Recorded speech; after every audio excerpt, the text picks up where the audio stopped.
boy JD Nochill. And it's your girl Chelcye. And it's a No Chill session. We got my guy Will Utley in the building today, man. A very special guest. His name is Will Utley. Photographer to the greats. To the moon. To the moon. The great. They know him on Pluto, I heard. Yeah. Mars too. There you go. Everywhere. Well, that's because God is everything. That's why. Yeah.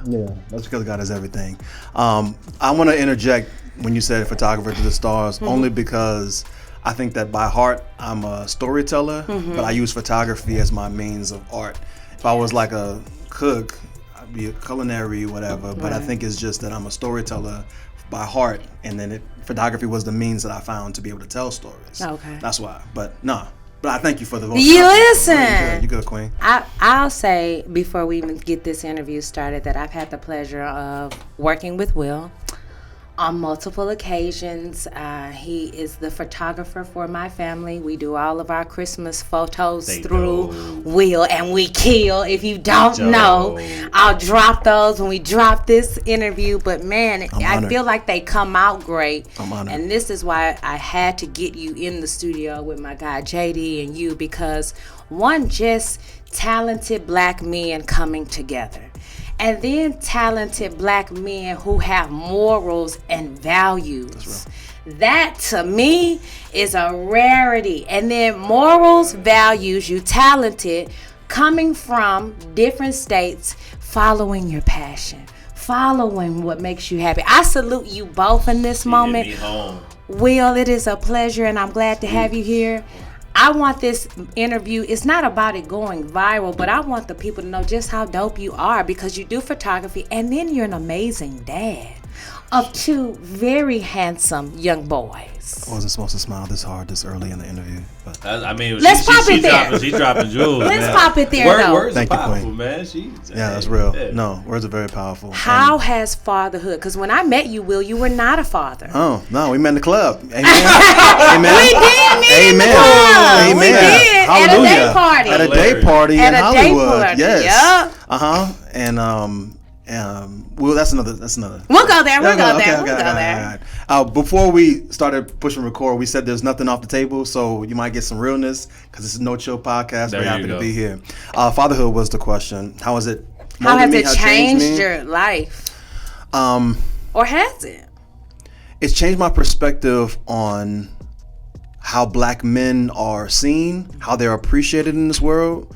It's changed my perspective on rearing and raising. We chose not to spank the kids only because of the traumas that we had to deal with. I got spanked for everything. Love you, Mom, but I got spanked I still have bruises on my body.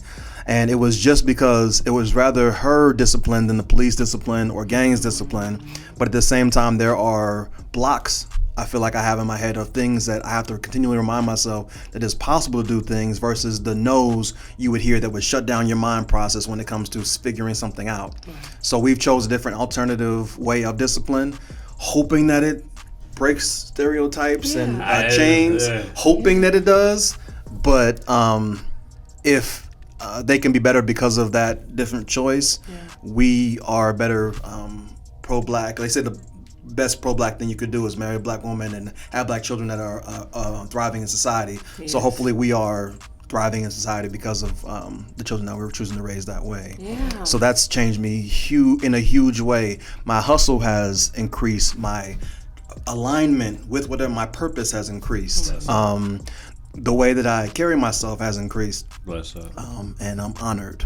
Speaking of carrying yourself, Will out here with the muscles. I don't know if the camera is picking it up or some not. Low angle, some low angle. Will ain't had no muscles pre-pandemic. Look like he a full Will came in here today. Man, I got my tight shirt on now. Listen, they both muscled up. See, they used to your muscles. They know you be out here popping with the pet. Well, the quick question I want to know is that so you don't hand out no ass whoopings?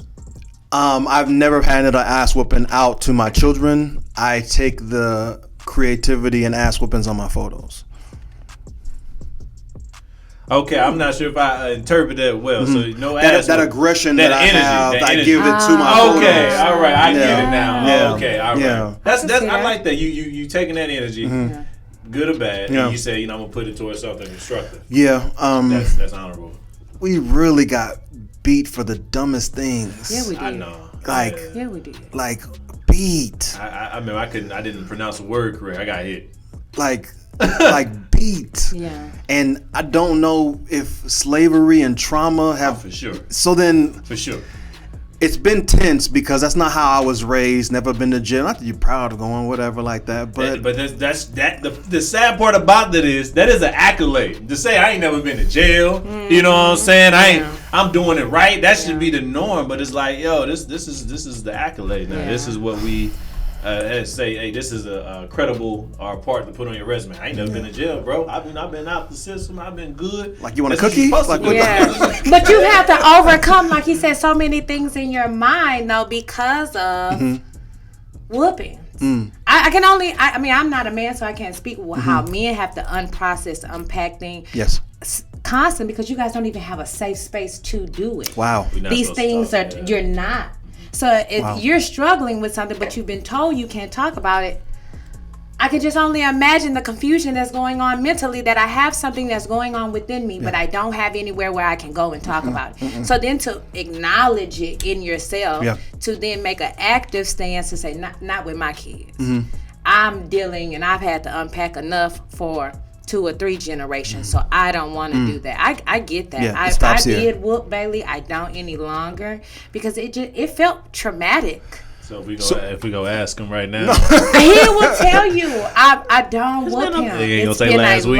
No, month? because raising a male. Yes, I can whoop him now because he's 11 and I'm bigger than him. But then he's going to be 16, 17, 18. He's going to be taller than me. Now, I can still dot his eye. Don't get it twisted. But I want him to respect me because I'm his mama. Absolutely. Do what I ask you want to do. That's what I want. I don't want to be like, oh, I got to get a brick. Because we've all seen that where mamas are going toe-to-toe with their kids. The closest thing possible in the room is getting hit with. I got hit with irons, broomsticks, switches, extension cords. It's the worst. Wow. It's too much. And you We've got to make stop no calls, no nothing. No. You couldn't tell nobody. Hell no. And what was they going to do? Well, what did you do, Chelcye? It's always, what did we do? Damn. Like, but if even that's the case, what did I do to deserve that level? You know what I'm saying? That level of like, is there a certain level of where I don't get that? You know what I'm saying? So if I read the word wrong, I get a whooping. If I act up in school, I get the same whooping. Damn. You know what I'm saying? If I talk back, I hope I'm not, because again, it's being a smart ass or being intelligent, because sometimes I come off as being a smart ass.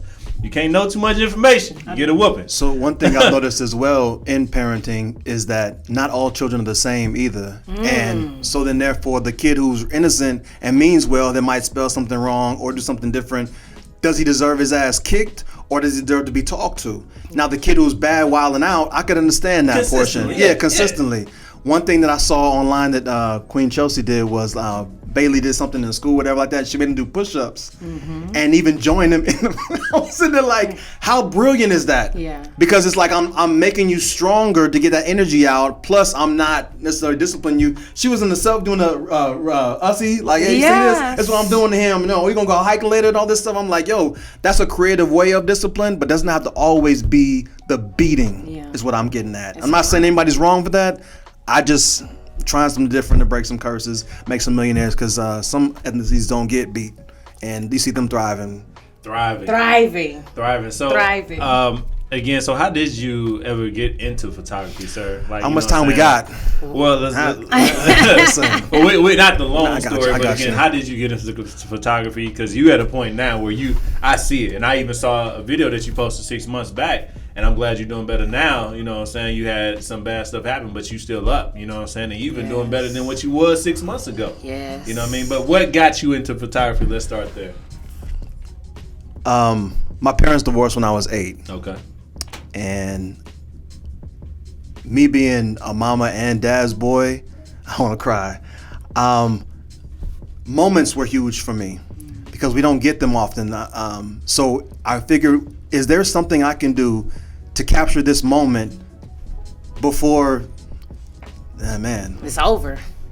Before it's over. So photography, when you can capture a still image and have that image forever, that concept stuck with me. You mean I could take a picture right now and it lasts forever? Okay. And I knew that at a young age.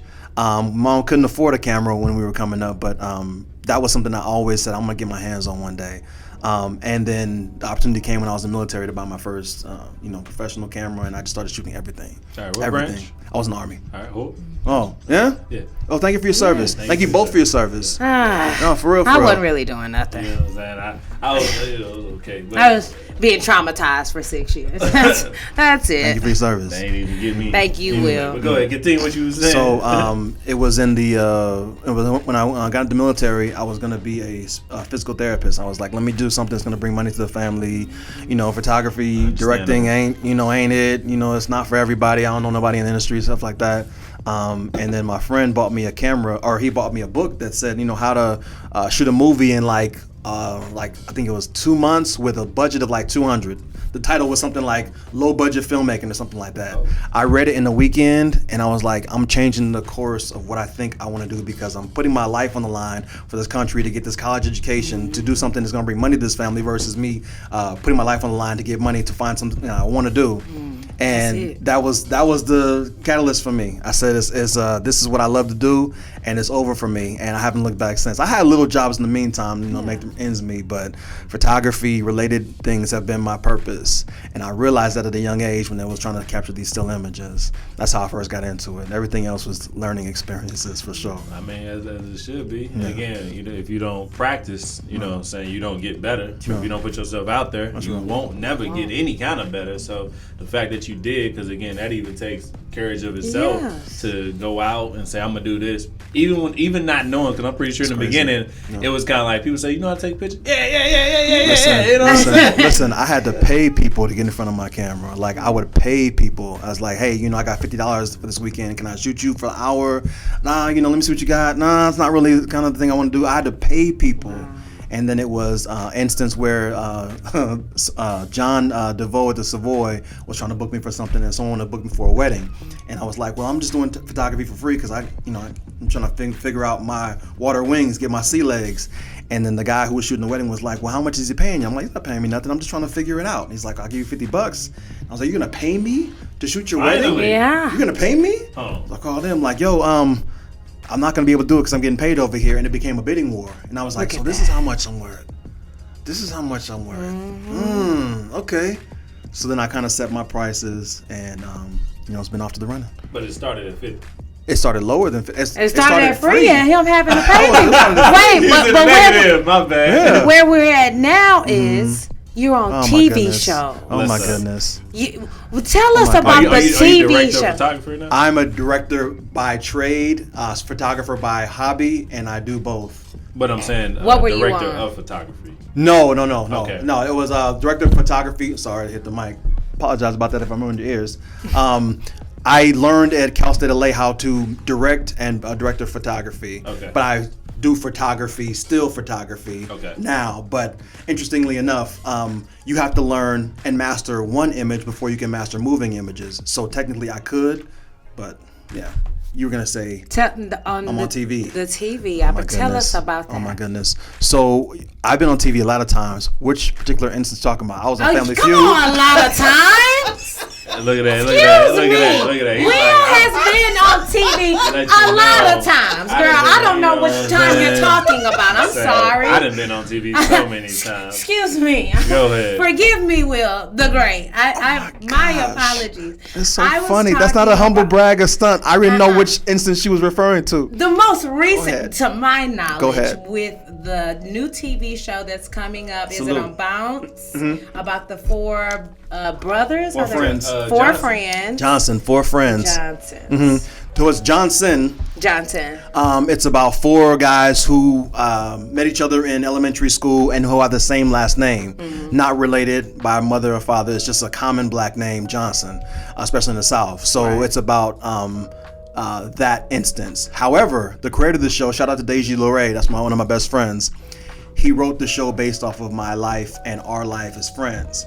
So if you look at the show, I'm Keith, the photographer in the show, light-skinned tall guy, and shout out to Philip Smithy because he's really funny doing the job at me on TV.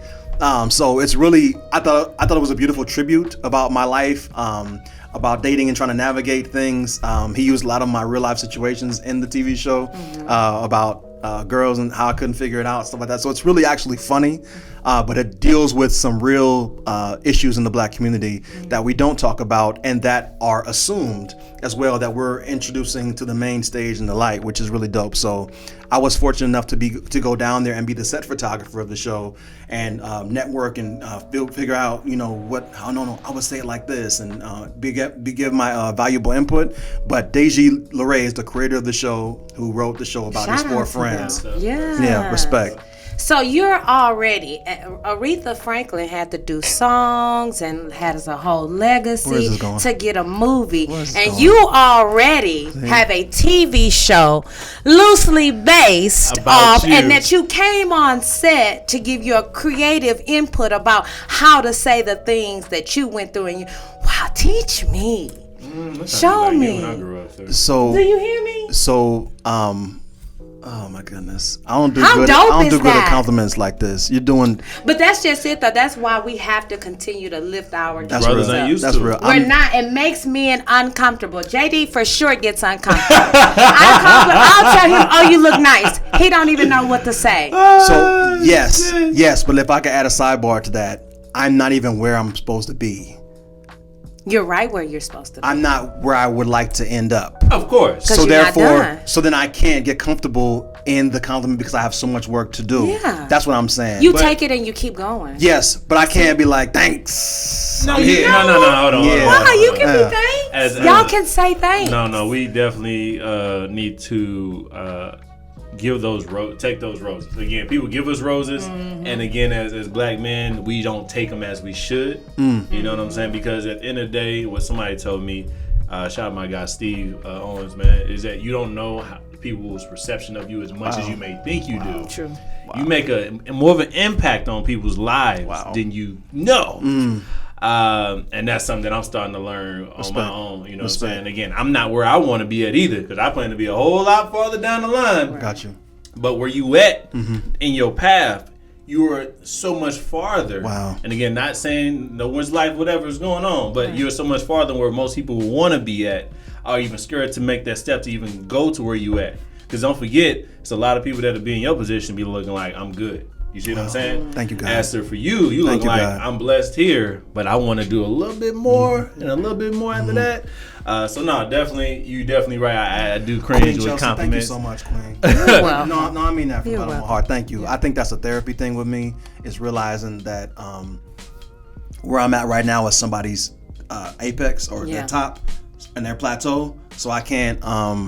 That's a therapy thing with me. But thank you, Queen. No, I appreciate you. Listen, I get it. I think as Black women, we also have to understand that it is, it's not for me to harp on you, or to stop. I'm going to continue to celebrate you, to lift you up, to encourage you, to hold you accountable, because that's what we need in each other. Wow. He holds me accountable, and that's why we're here able to celebrate people like yourself who are working in the industry. So wait. Respect. Tell me, now we're going to name drop a little bit. Had the opportunity to photograph a few celebrities. Yes, I have. Who's been the most fun? Gosh, who's been the most fun? Like you just laughed and their personality was dope. And you're like, man, for a celebrity, because they get, labeled. They were just hella cool. So it was my very first red carpet for a Martin Lawrence tribute. I did Slomik Harillo, amazing event designer, brought me on board, and the lady who did the Black version, the Disney version of what was the Black cartoon? Princess and the Frog. Princess and the Frog. Anika Noni Rose. Yes, thank you so much. Yes. I was on the red carpet, basic camera. She stayed with me 5 minutes to shoot, and she was like, try this angle. And all these other professional photographers are like, okay, come on down, like, let me shoot you. She's like, hold on a second, let me get this with him. She stayed with me on that red carpet moment. I didn't know what I was doing. I was trying to figure it out. I was shooting on automatic, which is like a beginner feature, whatever like that. Just shooting, and she stayed with me, smiled, gave me all the angles. She's like, would you like me to turn around? She's like this. So much so that the other photographers who she had yet to walk down started coming to my side and shooting over my head underneath me to get those same shots she was giving me. Right. And she didn't give them as much time as she gave me. And they had all kind of professional cameras. You they said, were I just got well. the auto right I had the auto. And I said, wow, I'm really honored in this moment. And she's obviously huge and has grown and blossomed since then. But it was that moment I was like, wow. Like, God, what are you doing? This is huge. And I'll never forget her giving back because you're in the red carpet, you're trying to get inside. Right. She stayed there with me. You didn't have to. You're like, okay, this way, okay, we're out. Publicists like trying to push them on. Yeah. She stayed in that moment. This had to be like 2011, 2012. So I was just now starting. I've been shooting 11 years. Go ahead. So you faked it till you made it in that moment. I did. I did. Again, people, that moment right there. I did. He could have easily turned down and said, I don't really know if I know what to do, if I don't know how to do it or whatever. He said, you know what? I'm going to figure it out. Yep. And, if they find out the hard way, so what? But I'm going to figure it out. And you said, I'm going to fake it till I make it. Of course, you saw what was around you, but you didn't let that distract you or deter you from what you was there to do. Yeah. You said, I'm going to continue to take these pictures on auto, even though we got the high-end photographer here, high-end there. You like, I'm going to still be an auto, You gonna figure it out. Crazy. Crazy. I know that was stressful. Very much so. Yeah. And the worst person that we had to shoot. Yes. So before photography was music videos. Yeah. I shot maybe like 100 music videos with Deji, also the creator of Johnson. Shout out to Johnson. But you think you fall in love with someone's personality through the screen or pictures they've taken before, but you getting there is a completely different situation because now the idea of them is not the reality of them. Yeah. They say never meet your heroes. I've heard that. They're gonna let you down somehow. But we build people up so much. Yeah. I mean, like I'm sure like there's a lot of people on the internet. But don't forget, the same energy you let somebody build you up, the same energy they can take you down. Right. You know what I mean? So, and again, I hope people with this just following this Instagram wave or the social media wave, I promise you, it is not that deep. It's not. Your real life is more important than what's on social media. Well, what I will ask you, Will, as we closing out, Big Dog, is two. It's been fun. Yes. Yeah. My goodness, already. It went quick, didn't it? Jeez. See? And we went a little over for you. You know, respect. Yes. Two questions. Go ahead, bro. Two major questions, sir. Well, first, what is something you'll tell your younger self? Mm-hmm. And then second question would be, where do you see yourself in the next 5 years? First question, he who says he can and he who says he can't are both right. Ooh, who was that again? I don't know, but I heard it from Will Smith. Okay. And the energy that you put into what you're supposed to do, if you worried about the failure of it, then you're never going to succeed because of it. You have to put 1,000% in what you do. If someone would have told me, yo, what does it take to be a photographer? I said, don't do it. And with that energy, you're either going to do it or you're not. But I had to give you something to either step up what you're doing now or just move on and find something else because it's not for everybody else. I don't know if I answered your question, but that was the first thing that came to my head as far as answering the question in that context. The 5 years from now, where I want to be? Yeah, where you planning to Okay, be? so I'm currently writing my very first script. I'm very, very proud of it. It's a TV show. It's short. No, it's a long form, so it's about 30 minutes, and I'm writing the pilot right now. I'm very, very proud about that, and it sparked from my idea I had in 2001, but never wrote it out because I'm like, someone's got to do this. No one's doing this, or is someone else doing it? No one's doing this, and year by year I see no one doing this. So I'm like, I got to do this. Also, I'm writing my very first cookbook. I have 2 children's books I'm writing as well right now. And I'm doing my business plan for my very first studio. And this studio, the ideas I have in my head of how it's going to lay out, I'm like, no one's doing this? Someone's got to be doing this. Right. No one has this idea? Okay, I guess I got to be first. Yeah. But when I'm first, of course, you're going to see the people coming around like, oh, we're going to add this to our infrastructure that's already in existence. I get it, but even if it's just to shake up the culture a little bit, I think that's awesome that I'm able to be a disruptor, if you will. Mm-hmm. Yeah. Man, we looking forward to you doing some major things. All those things are coming into play. Well, we thank you. We both thank you for making time to be here. I'm honored. To take a moment away from storytelling, to tell your own story. And we wish you nothing but success and greatness. I wish nothing but the best and the same for you both as well. Yeah, man. I'm trying to be like this man. Don't do it. I'm trying to be like you. I'm trying to be low key. I'm still trying to be 6 foot and still be. Don't worry about it. All right. Don't worry about it. Don't worry about it. Some things you gotta let go. It's been your boy JD Nochill. And it's your girl Chelcye. And it's been a Nochill session. Shout out to my guy again, Will Utley, man. Celebrity photographer. You know what I mean? Big time, big time. Hey, yo, we out this bad. We out. One.